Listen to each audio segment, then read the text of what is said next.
4100 കലാകാരന്മാർ അണിനിരുന്ന 300 കലാപരിപാടി അവിടെ നടന്നിട്ടുണ്ട്. നിങ്ങൾ ഈ ഒരെണ്ണത്തിന് ചൂണ്ടിക്കാണി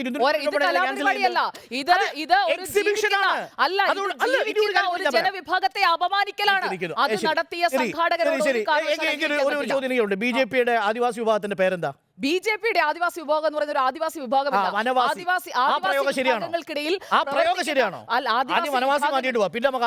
അല്ല ഡോക്ടർ ആരോട് എന്തിനാണ് ഇങ്ങനെ ഇത്രയും പ്രകോപിതരാകുന്നത്?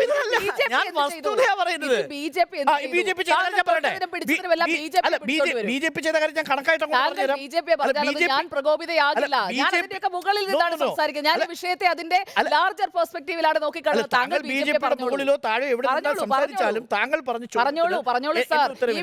നിങ്ങൾ നോക്കൂ, ആദ്യം പറഞ്ഞു സുതാര്യതയില്ല, അതും ധൂർത്തുമായിട്ട് ബന്ധമില്ല. രണ്ടാമത് പറഞ്ഞു അഴിമതി, അതും ധൂർത്തുമായിട്ട് ബന്ധമില്ല. മൂന്നാമത് നിങ്ങൾ ആദ്യമം തെറ്റായി പോയ ആദിവാസികളെ അപമാനിച്ച വിഷയം, അതും ധൂർത്തുമായിട്ട് ബന്ധമില്ല.